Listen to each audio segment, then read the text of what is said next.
Hi guys, nandito tayo ngayon sa labas ng clinic.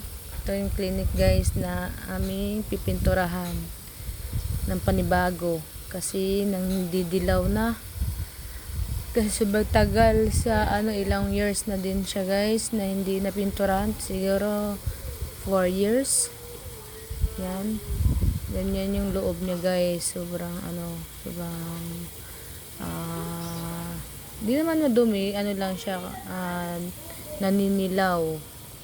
Tsaka ang ceiling niya ay, binago na din yung ceiling. Para maganda tingnan nyo ulit yung clinic. Kasi ngayon lang din siya na ayos guys. Ay, yan, pinaliwanag ko pa guys yung mga pagpasok ng clinic. Ay kailangan mag-fill up kung may pasyente. Bukas po siya pag lagi kung may siya guys, kung magpa-schedule yan bukas yan guys. Minsan pag hindi ka naka-schedule hindi mo na sila tumatanggap ng pasyente pag guys, kaya kailangan may schedule at tawag ka sa sa number nila ganyan. At ngayon guys magsimula na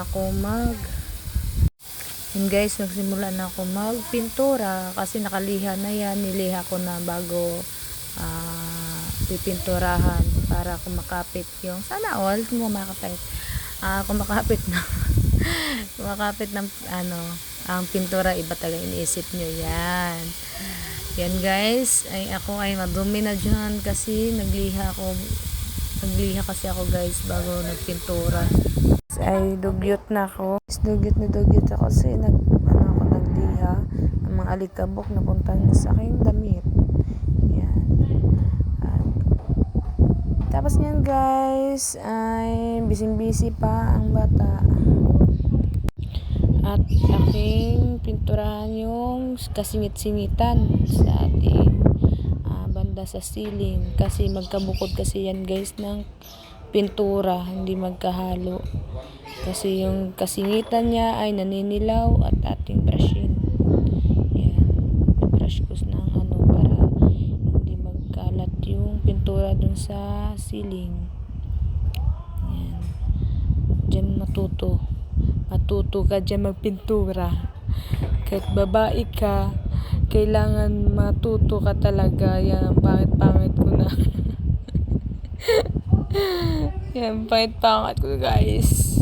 At wala namang pakialam ako guys kung pangit ako. Basta importante buhay. Yan guys, ay pagkabukasan yan guys ng Sabado ako noon, yung dumi ako linggo na guys, patapos ng pintura namin guys. Yan guys, maingay ako mag voice record kasi ang daming bata dito sa paligiran ko. At yan guys, sa mga bintana binabrush ko mga singit-singit niya kasi hindi pwede guys, mga magkalat dyan. Yan guys, sa mga singit-singit sa bintana aking brushin. Yan guys, pagod na talaga ako niyan.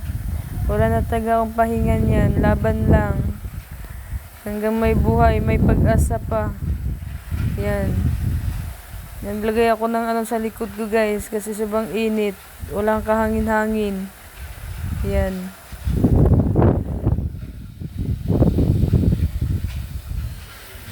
Tingin ako sa camera guys.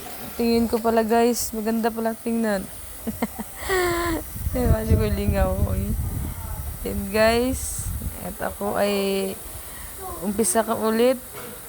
Nagpahinga ako konti kasi hindi ko na kaya. Sakit na ng kamay ko. 2 araw na guys. Alam mo ba ilang araw yan ginawa ko guys? Ako lang isa. 4 na araw guys. Kaso lang hindi tuloy-tuloy guys. Hanggang Biyernes lang guys. Ay mali pala ko guys. Hanggang Sabado at Linggo lang guys. So, 2 Sabado at Linggo guys ginawa ko. Kasi kailangan ko matuto sa buhay. Sabi nga daw nila, pag mag-asawa ka at kailangan ka matuto sa buhay. Yan. Naman ako, pintura ko ulit kasi may mga dilaw pa na hindi maganda tingnan. Yan na guys, hanggang dito na lang yung voice record ko. Yung voice, kasi maingay talaga dito. Lalo na yung bata ni Re. Kulit. Yan.